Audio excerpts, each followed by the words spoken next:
Sampai kapan sih pihak DC pinjol itu meneror nomor kita dan nomor kontak pribadi kita ketika kita telat ataupun galbay di pinjol ilegal ataupun pinjol legal?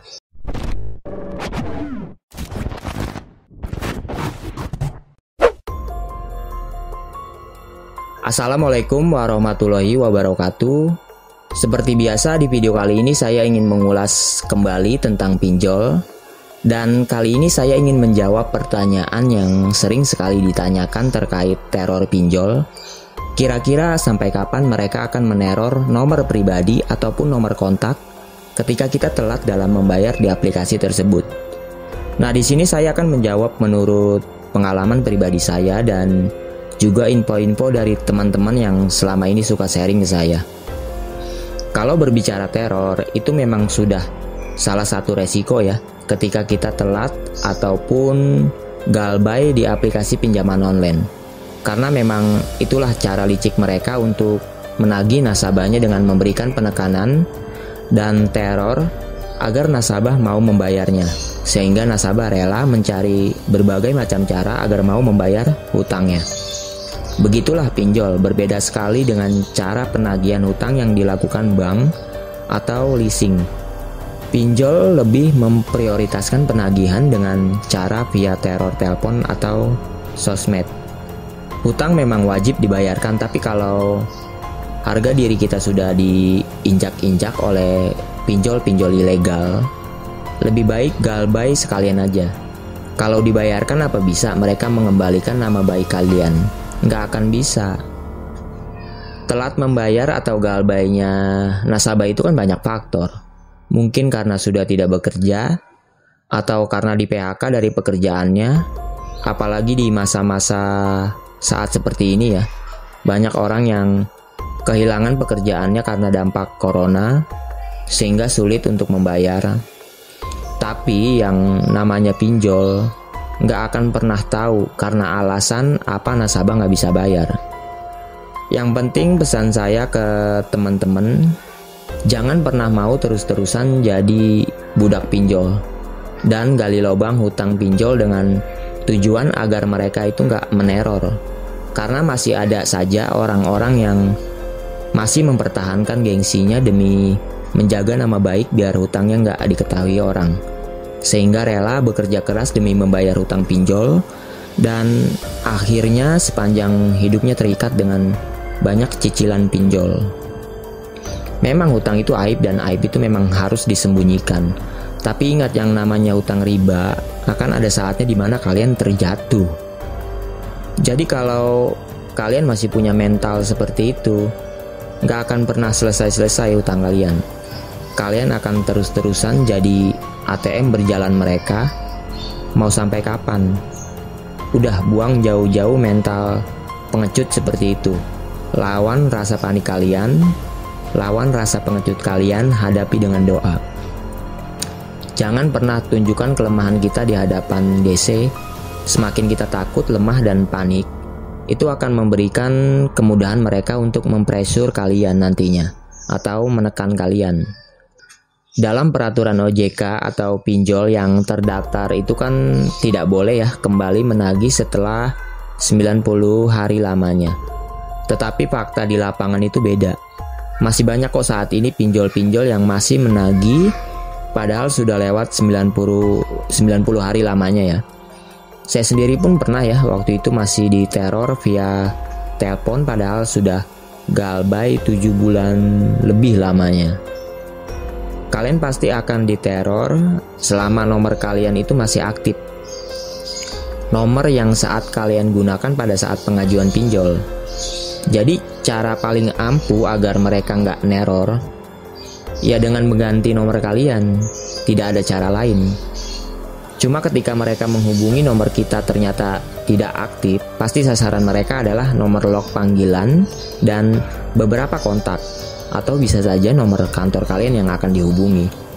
Yang penting kalian kondisikan saja nomor kontak, bilang saja data diri kita disalahgunakan oleh pinjol, dan jujurlah kepada orang-orang terdekat kalian, dan belajar terbuka kepada orang lain. Sehebat apapun kalian menutupi hutang-hutang pinjol kalian, orang-orang terdekat kalian juga pasti akan tahu pada waktunya. Apalagi kalau kalian itu terjebak di 10 APK lebih. Kalau masih 1-3 mungkin masih bisa ditutupi dan lebih mudah untuk diatasi. Beda halnya kalau kalian terjebak lebih dari 10 aplikasi misalkan. Mau nggak mau pasti ada beberapa APK yang kalian pasti akan galbay. Pada saat awal kita galbay atau telat itu emang bakalan sering banget neror tiap harinya. 2-3 bulan biasanya mereka sudah bakalan jarang sekali meneror ke beberapa kontak kita. Jadi intinya teror mereka itu sifatnya sementara kok. Akan ada saatnya mereka berhenti meneror lagi selama nomor kalian tidak aktif. Tapi kalau nomor kalian masih aktif, besar kemungkinan akan dihubungi kembali. Tapi ada nasabah yang sudah mengganti nomor, tapi mereka masih tahu. Ya mereka tahu mungkin dari info nomor kontak kalian yang dihubungi oleh pihak DC. Atau mereka masih bisa membaca akses data kalian di HP. Makanya saya menyarankan kalau sudah tidak sanggup membayar, hapus aplikasinya dan restart ulang HP kalian. Nggak usah mengganti HP baru. HP saya saja masih yang lama yang saya gunakan saat dulu minjol.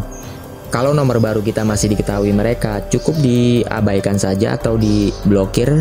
Nanti juga mereka akan berhenti neror pada waktunya. Tapi ada memang beberapa nasabah yang masih kesulitan untuk mengganti nomor HP-nya karena nomor tersebut digunakan untuk berbisnis atau untuk kerja. Karena saya juga dulu sulit ya untuk mengganti nomor, karena nomor yang saya pakai pinjol itu dulu adalah nomor kantor atau nomor yang saya pakai buat kerja. Nggak kebayang dulu waktu kerja hampir setiap hari dihubungi guys. Tapi karena saya sudah tidak bekerja di tempat yang dulu dan menonaktifkan nomor dulu, sudah tidak pernah lagi dihubungi pinjol. Yang penting kalau kalian belum bisa mengganti nomor dan kalian belum sanggup bayar, lebih baik diabaikan saja dulu dan jangan ditanggapi. Itu cara yang saya lakukan dulu sih. Pokoknya harus kuat mental saja. Dan buang juga rasa takut kalian kalau tidak menanggapi telepon apakah akan berbahaya. Tidak guys, jangan khawatir. Saya aja dulu saya abaikan. Karena kalau semakin kita menanggapi akan semakin sering meneror dan akan membancing emosi kita kalau kita tanggapi dan membuat diri kita lebih stres ya, sehingga aktivitas sehari-hari jadi terganggu. Intinya sayangi pikiran kalian guys. Dan perlu kalian ketahui, orang yang galbay atau telat nggak cuma kalian saja. Itu banyak, apalagi di saat pandemi kayak gini. Tingkat kredit macet fintech itu melambung. Semoga saja perusahaan mereka pada bangkrut ya, karena banyaknya yang galbay. Perlu diketahui juga teman-teman nih, pihak DC itu punya banyak catatan data-data nasabah yang bermasalah. Jadi dia akan lebih intens atau fokus kepada nasabah-nasabah yang menanggapinya ketika ditagih. Karena itu bisa jadi buat bukti ke atasannya kalau mereka sudah bekerja dan menagih ke nasabahnya. Dan perlu diketahui pada saat DC menagih, mereka itu juga merekam percakapan nasabahnya atau merekod baik via telepon atau WA pada saat nagih ke nasabahnya, buat bukti mereka ke atasannya kalau sudah bekerja menagih. Kalau nasabah-nasabah yang nomornya sudah tidak aktif, mereka itu akan mengabaikannya sementara dan lebih memfokuskan ke nasabah yang nomornya masih aktif. Jadi cara paling ampuh agar tidak terus-terusan diteror adalah dengan mengganti nomor sementara. Dan kalau belum sanggup bayar, lebih baik abaikan dan jangan menjanjikan bayar kapan kalau belum ada uangnya. Percaya deh, 2-3 bulan udah nggak akan neror lagi dengan catatan kalian ganti nomor. Untuk APK legal yang besar kemungkinan akan mendatangkan DC, lebih baik kalian selesaikan utang di rumah dan negosiasi bayar pokok saja. Buat teman-teman yang sudah move on dari pinjol, bisa share di kolom komentar ya. Kita sharing bersama-sama biar yang lain tahu.